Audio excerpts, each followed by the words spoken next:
सुप्रभात। आप देखना शुरू कर चुके हैं बक्सर खबर। 22 मई के समाचार बुलेटिन में आपका स्वागत है। नजर डालते हैं प्रमुख सुर्खियों पर।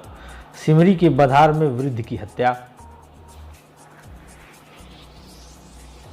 क्यों युवक ने खुद ही काट लिया गला। 15 जून तक बढ़ाई गई गेहूं खरीद की तिथि। किसानों को घर पर मिलेगा धान का बीज। एक ऐसा गांव जहां सुरंग से होकर जाते हैं लोग। सांप के काटने से किशोरी की मौत। रंगरूटों ने खाली करा दी शहर की सड़कें।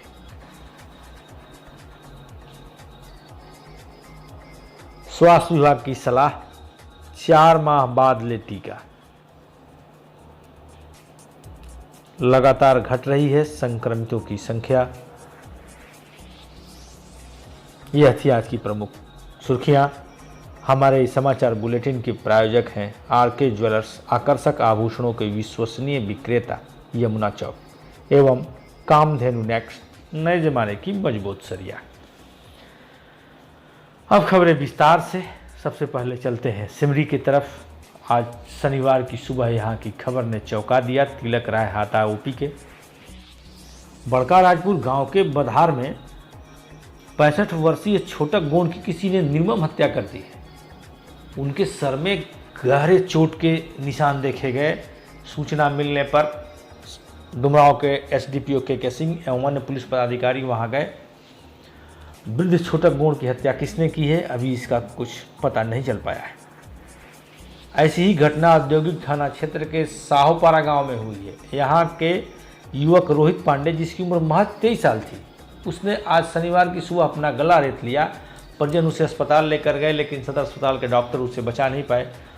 इस सिलसिले में जब पुलिस से पूछा गया तो उनका कहना था, घर वाले बता रहे हैं उसकी मानसिक स्थिति ठीक नहीं थी, उसने अपना गला स्वयं ही रेत लिया है। इसके पीछे की जो कहानी हो, किसानों के लिए अच्छी खबर है। गेहूं खरीद की तिथि सरकार ने 15 जून तक बढ़ा दी है। आप सामने स्क्रीन पर इस सूचना को पढ़ पा रहे हैं। साथ ही नीचे एक टोल फ्री नंबर दिया गया है। अगर किसानों को गेहूं बेचने में किसी तरह की परेशानी आ रही हो तो इस नंबर पर संपर्क करके जानकारी प्राप्त कर सकते हैं। वहीं कृषि विभाग ने एक और दावा किया है, खरीफ की खेती के लिए धान के बिचड़े लगाने का समय आ गया है। वैसे किसान जो सरकारी दर पर बीज प्राप्त करना चाहते हों, वे उन्नत बीज के लिए अपने किसान सलाहकार से संपर्क कर सकते हैं, जिसे आम भाषा में लोग एसएमएस वगैरह कहते हैं। उनसे आप धान के बीज के लिए संपर्क कर सकते हैं। अब एक नज़र डाल लेते हैं राजपुर के कजरिया गांव में हुई एक दुखद मौत पर। यहाँ शुक्रवार की देर रात सांप के काट लेने से रामाश्रय यादव की 16 वर्षीय पुत्री की मौत हो गई। लोग झाड़ फूक के चक्कर में पड़े रहे और बच्ची। वहीं आपको शहर की गतिविधियों से भी थोड़ा अवगत करा दें। आपको पता ही है, 3 दिन पहले पुलिस कप्तान ने शहर में रंगरूटों को उतारा था। विधि व्यवस्था और सड़क पर लॉकडाउन के हो रहे उल्लंघन के लिए उठाए गए इस कदम का प्रभाव देखने को मिला। मीडिया में खबरें आई, मेन रोड में जाम की स्थिति पैदा हो रही है। उसका असर आज शनिवार की सुबह देखने को मिला।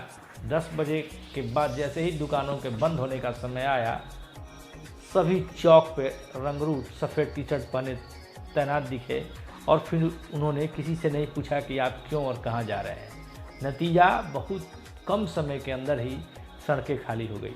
हालांकि हम ये नहीं कहते, बहुत सारे ऐसे लोग हैं जो बातों को नहीं समझते, वे डंडे की भाषा समझते हैं। लेकिन फिलहाल जो दृश्य देखने को मिला, उसे देखकर यही अनुमान लगाया जा सकता है। शहर की सड़कों के साथ अब गंगा का हाल भी देख लीजिए।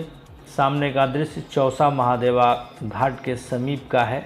यह इलाका आज से 10 दिन पहले अर्थात 10 मई को गंगा में मिले शव के कारण सुर्खियों में था। एक दृश्य आपके लिए भी यहाँ प्रस्तुत है, आप इसका मुआयना कर लें।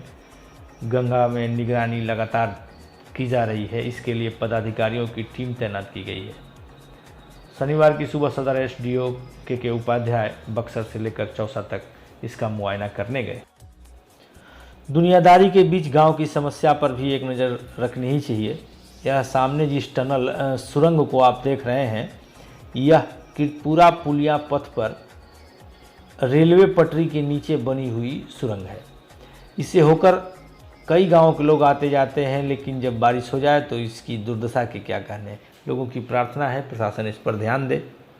वहीं टीका को लेकर के भी ज़िले में कई असमंजस की स्थितियाँ बनी हुई हैं। कई केंद्रों पर टीके नहीं मिल रहे हैं, लेकिन आशावादी लोगों को अच्छी सोच के साथ काम करना है। वहीं आपको एक ज़रूरी सलाह से हम अवगत करा दें। स्वास्थ्य विभाग की यह सलाह है, जो लोग हाल फिलहाल कोविड को हराकर ठीक हुए हैं वे कम से कम 4 माह बाद कोविड वैक्सीन लें। इसका अंतराल 4 से 6 माह तक का भी हो सकता है। अब चलने से पहले एक नज़र कोविड के आंकड़ों पर। शुक्रवार को उपलब्ध कराई गई जानकारी के अनुसार 41 लोग संक्रमित मिले, 36 लोग ठीक हुए। फिलहाल जिले में 424 लोग एक्टिव मरीज हैं। वहीं एक व्यक्ति की मौत शुक्रवार को हुई है। अब यह आंकड़ा 120 तक पहुंच गया है। यह था जिले का हालचाल। आप देख रहे हैं बक्सर खबर, सच के साथ सबकी बात। हम मिलते हैं फिर आपसे अगले बुलेटिन में। तब तक आप सभी को धन्यवाद।